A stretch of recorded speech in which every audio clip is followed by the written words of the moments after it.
Nous allons prier le Seigneur. Éternel notre Dieu, nous te bénissons. Merci pour ta grâce. Merci pour ton privilège d'être encore dans ta présence. Merci pour le temps d'adoration que nous venons encore de passer. Merci Seigneur, parce qu'on s'est encore souvenu de ta fidélité. Tu as encore renouvelé ta bonté encore ce matin, qui ne s'épuise pas, qui se renouvelle chaque matin. Chacun de nous, s'il regarde le rétroviseur de sa vie, il peut constater de là où l'Éternel a pris et du chemin que le Seigneur est en train de faire avec nous. On peut que te dire merci. Merci pour la santé, merci pour la force, merci pour la protection, merci pour la sécurité, merci pour les dons de la vie. En ces moments, Père, où nous voulons encore écouter ta parole, s'il te plaît, Père, libère ta grâce, que ton esprit soit au rendez-vous, que la vie de quelqu'un puisse être béni, que le Saint-Esprit soit en mouvement, que ce que tu as arrêté dans ton conseil céleste puisse être accompli par le Saint-Esprit, dans le nom de Jésus-Christ. Ainsi nous prions. Amen and amen. Est-ce qu'on peut encore acclamer le Seigneur? Alléluia. Moi-même, on peut se mettre debout pour lire la parole de Dieu. Nous sommes dans 2 Corinthiens chapitre 9. Nous allons lire le verset 8e jusqu'au verset 10e. Je lis au nom du Seigneur Jésus-Christ. Dieu a le pouvoir de vous donner en abondance toutes sortes de bienfaits. Aussi, vous aurez toujours tout ce qu'il faut et vous aurez encore suffisamment pour de bonnes actions. Les livres saints disent, il donne généreusement aux pauvres, sa bonté dure à toujours. Le verset 10e, c'est Dieu qui donne les graines aux semeurs et le pain pour la nourriture. Il vous donnera le grain à vous aussi et le multipliera et les fera pousser. Ainsi votre bonté produira beaucoup de fruits. Amen.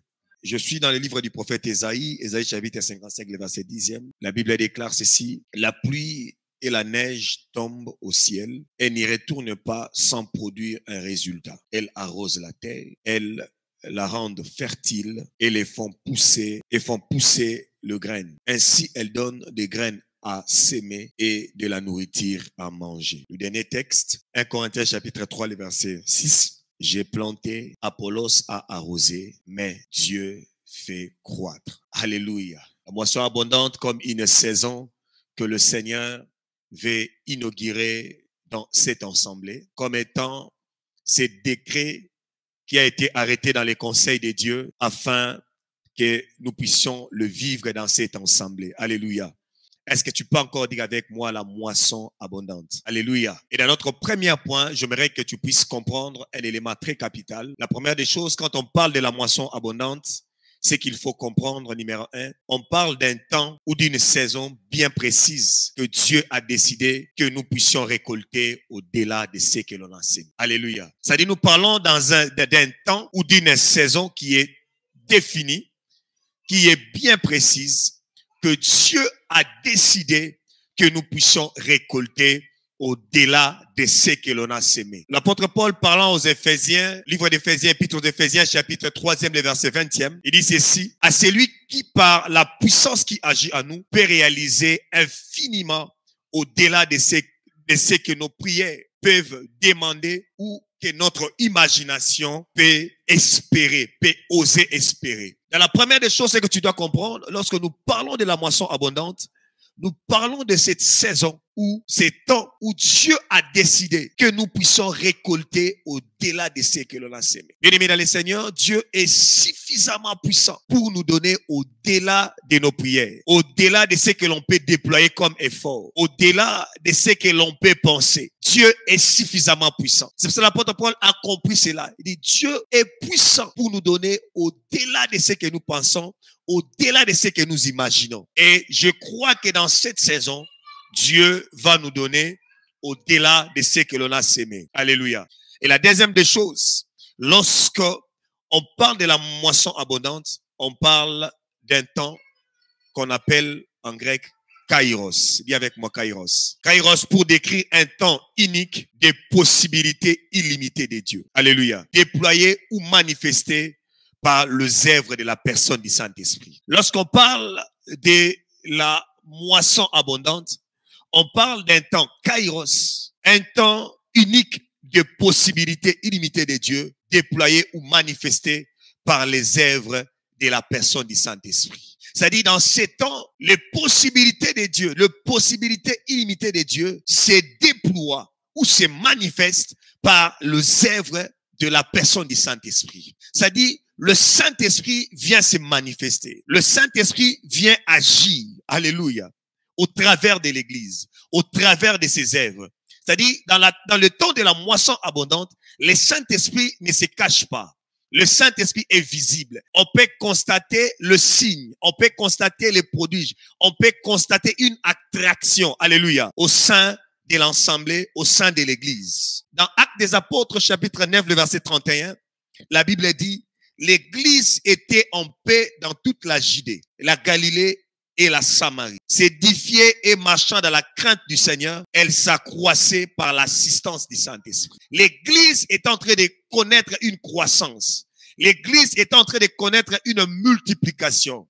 Parce que dans les possibilités illimitées de Dieu, il y a une croissance, il y a un épanouissement. Alléluia. Il y a la loi de la multiplication. Et il y a un temps kairos qui décrit un temps unique des possibilités illimitées de Dieu. Et dans Actes des Apôtres, chapitre 5, le verset 12e, lorsque le temps de la moisson abondante était manifesté, la Bible dit, beaucoup de miracles et des prodiges se faisaient au milieu du peuple par le main des apôtres. Alléluia. Ils se tenaient tous ensemble au portique des Salomon. Et lorsque ce temps est manifesté, il y a beaucoup de miracles.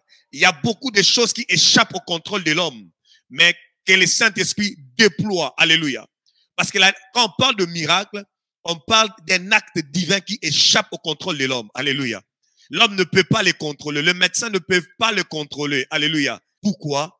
Ça échappe au contrôle de l'homme. Et ça pour but d'attirer les gens autour de la présence de Dieu.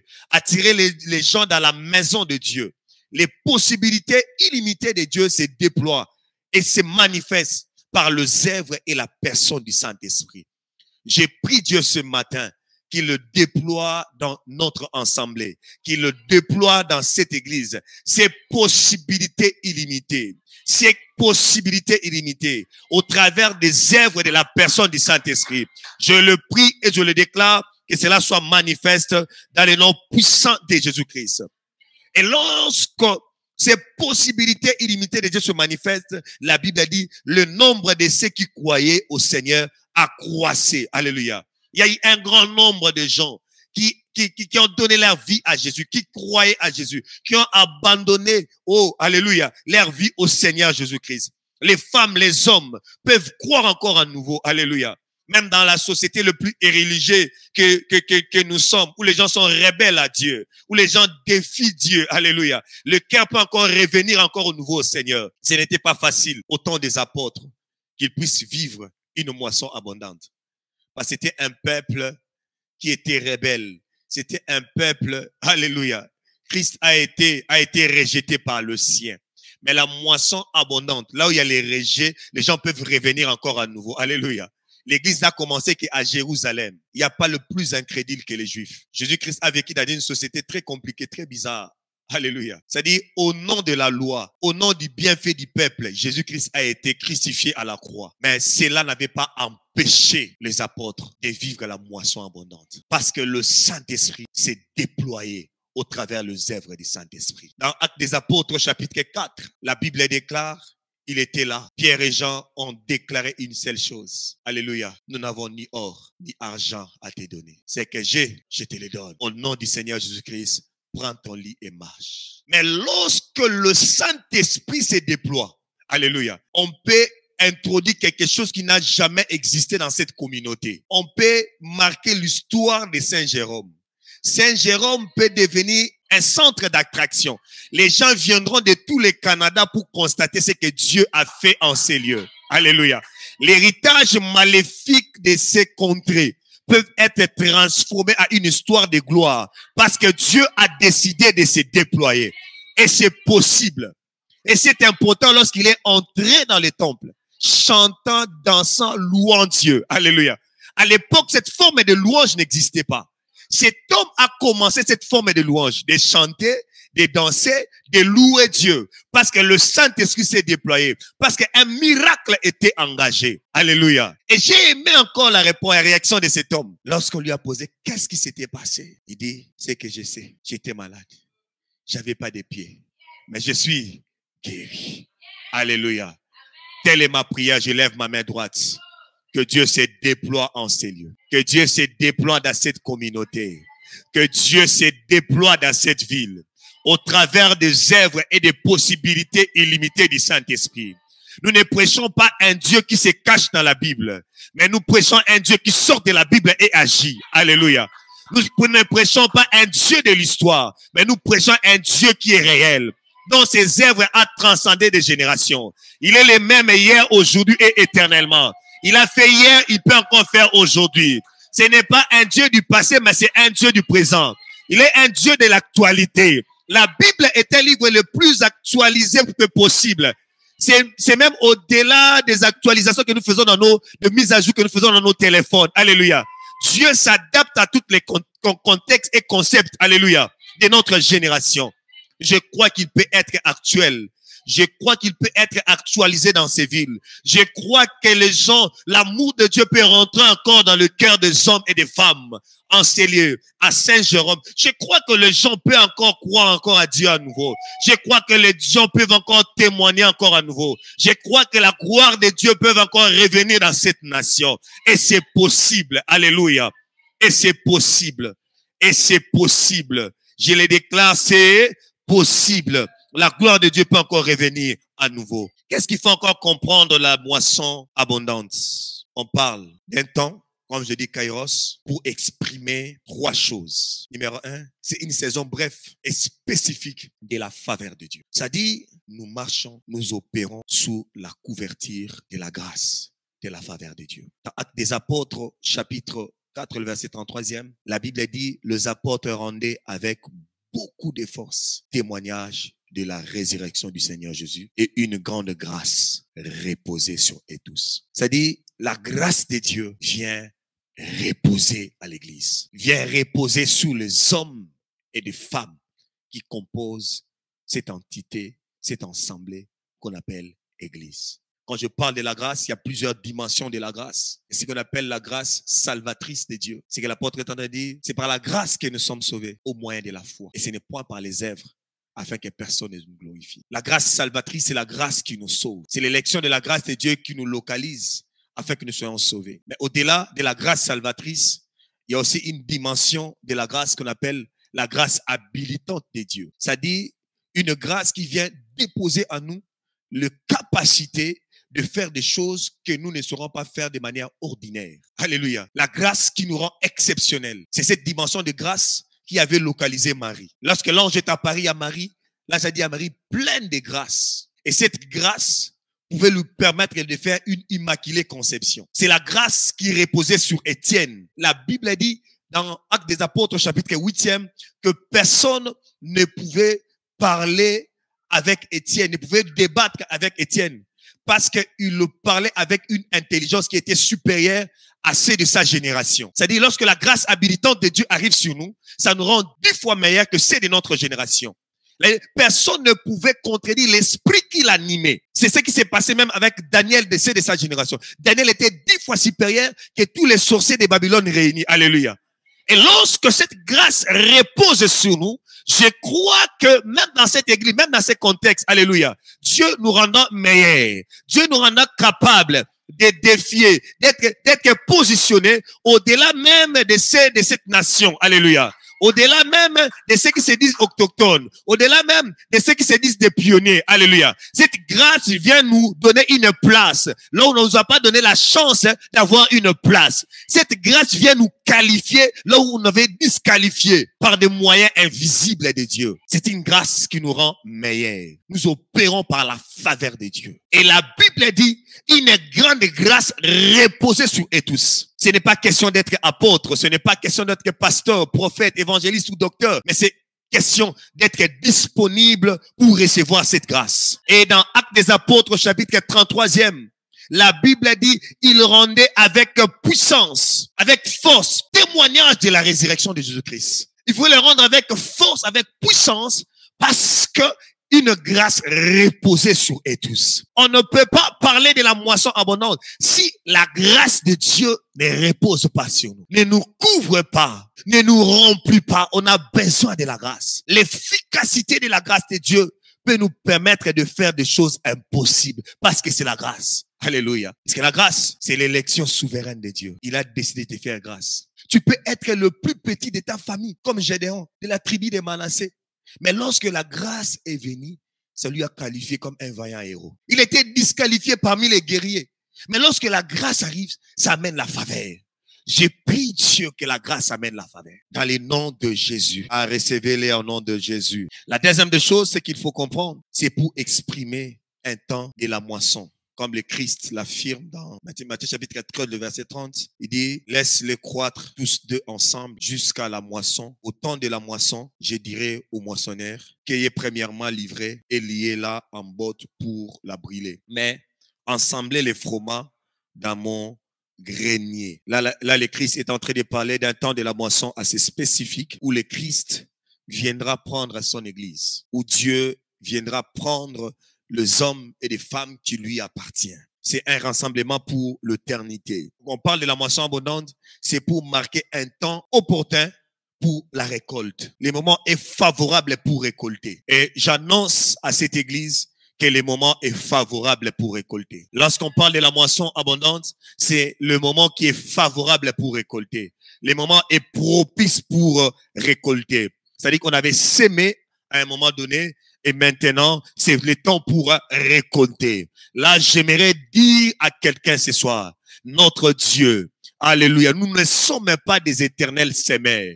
Il y a un temps où on peut s'aimer et un autre temps pour faire quoi? Pour récolter. C'est-à-dire le moment est propice pour entrer dans la récolte, dans la moisson. Dans Galates chapitre 6, le verset 9, la Bible dit, ayant entrepris de faire le bien, ne nous lassons pas de gagner par la fatigue ou le découragement. Si nous ne relâchons pas nos efforts, nous récolterons au moment opportun et les fruits de notre persévérance. Il y a plusieurs forces qui empêchent les hommes et les femmes de récolter. Ce n'est pas facile d'attendre les moments opportuns. Et d'autres personnes même, comme on a l'habitude de dire, généralement les bateaux font quoi? Chavirent jusqu'au port. Seulement lorsqu'on voit le port, et puis les bateaux font quoi? Ça chavire. Ne nous lassons pas donc de gagner la fatigue. Il y a toujours des signes qui annoncent la moisson abondante. Même si tu ne vois rien, ne te décourage pas. Ne cède pas au découragement. Ne cède pas aux oppositions. Ce qu'il faut comprendre, lorsque tu es dans le royaume, automatiquement, tu dois rencontrer une opposition. Mais l'opposition ne doit pas être un élément d'abandon, de découragement. Un élément où on doit céder. Parce que si tu cèdes, tu ne vas pas récolter. Si tu abandonnes, tu ne vas pas récolter. Les moments opportuns arrivent toujours. Les moments choisis par Dieu arrivent toujours. Peu importe les vents et marées, le temps que Dieu a fixé dans l'élection de sa grâce arrive toujours. Il faut marcher à contre-courant. L'homme qui marche à contre-courant, ce n'est pas facile. Il est en train de braver les obstacles pour arriver jusqu'au moment opportun. Pour saisir. Des fois, certaines oppositions, c'est une bonne chose parce que ça révèle des potentialités que Dieu a mis en nous. Des fois, certaines oppositions, c'est pour que nous puissions récolter là où on n'a même pas sémé. Alléluia. Et c'est possible de vivre cette saison. Malgré les oppositions, nous devons persévérer. Parce que la moisson abondante marque un temps opportun pour la récolte. Alléluia. Alléluia. Et ce qu'il faut comprendre, la moisson abondante, c'est un changement de saison obligatoire décidé par la volonté souveraine de Dieu. Vous savez, des fois, on n'a pas d'effort à faire qui est être dans notre position, qui est être dans notre poste. Parce que quand je parle de la saison de la moisson abondante, c'est un changement de saison obligatoire, décidé par la volonté souveraine de Dieu. Là, même les sorciers ne peuvent pas arrêter ça. Même les principautés, les autorités ne peuvent pas s'opposer à ça. Alléluia. Parce que si tu comprends la loi de la saison, tu travailleras seulement pour chercher des temps opportuns pour agir. Alléluia. Parce que chaque printemps amène toujours une lettre. De quelle saison? De la saison d'été. Alléluia. Lorsque le printemps commence, il y a toujours une lettre qui est de la saison d'été. Ça dit que non, je partirai. Il y a une autre saison qui va me précéder. Toi, prépare-toi à conséquence. Prépare-toi pour tirer le meilleur de moi et prépare-toi pour attirer aussi le meilleur de la saison qui va venir. Alléluia. Et chaque été nous amène toujours une lettre de la saison d'automne. Alléluia.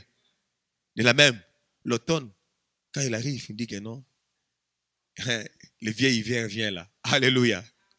Alléluia. Préparons-nous à être comme des Esquimaux. Alléluia. La loi des saisons est obligatoire.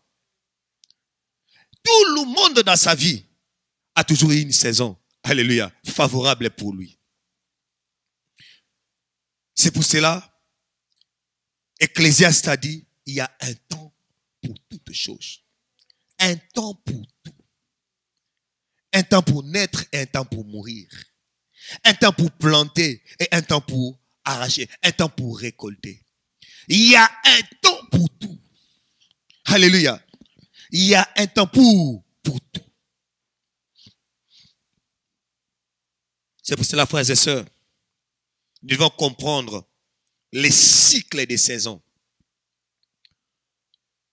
Si tu comprends le cycle des saisons, tu pourras tirer le meilleur de chaque saison. Et c'est un changement obligatoire. Frères et sœurs, ne nous lassons pas à continuer à travailler. Parce qu'il y a un temps qui arrive dans cette église. Il y a un temps qui arrive pour cette église. Je prie Dieu qu'il puisse élever dans cette église une génération des hommes et des femmes à la dimension de fils d'Issachar, qui auront l'intelligence des temps, qui auront une compréhension de la saison. Alléluia. Qui sauront exactement quoi faire dans chaque saison. Qui saura comment marcher. Qui aura une onction de stratégie pour savoir qu'est-ce qu'il faut faire, qu'est-ce qu'il faut donner, comment il faut travailler. Je prie que Dieu réponde à cette onction en ces lieux. Je prie que Dieu le réponde en ces lieux. Une onction de stratégie pour comprendre comment on peut attirer, comment on peut jouir de cette saison, comment on peut exploiter la saison. Et c'est possible de le faire. C'est possible de le faire.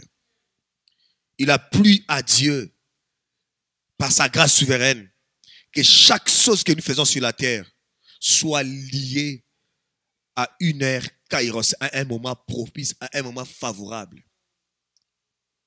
Dans la loi de la saison, nous ne sommes pas appelés à vivre l'hiver toute la vie. Alléluia. Nous ne sommes pas appelés à vivre l'hiver toute la vie. Peu importe la force de l'hiver, il y aura une saison qui l'arrêtera. Peu importe la force de l'obstacle, il y a toujours une force qui peut t'arrêter, qui peut t'empêcher. Alléluia. C'est comme ça, des fois, les sorciers ne comprennent pas. Il a tellement bloqué quelqu'un, même à un moment donné, il ne comprend pas comment la personne s'échappe. La loi de la saison. Alléluia. Il peut juste facilement rencontrer quelqu'un, ce qu'on appelle les hommes d'approbation. Il les libère pour l'introduire dans une nouvelle saison. En 2014, j'ai eu la grâce de partir à Lubumbashi. J'étais au Katanga, j'étais à Kolwezi. J'ai fini le travail que je faisais. Et ça m'est resté 2 jours, 3 jours. C'était pour 10 jours, je fais 7 jours. Je me suis dit, bon, il y avait un ami qu'on s'est vu il y a longtemps, plus de 10 ans. J'ai demandé si on pouvait m'autoriser d'aller à Lubumbashi. Qu'est-ce qui s'était passé? On s'est rencontré avec cet ami. Cet ami m'a mis en contact avec son pasteur. J'ai dit, je vais voir ton pasteur.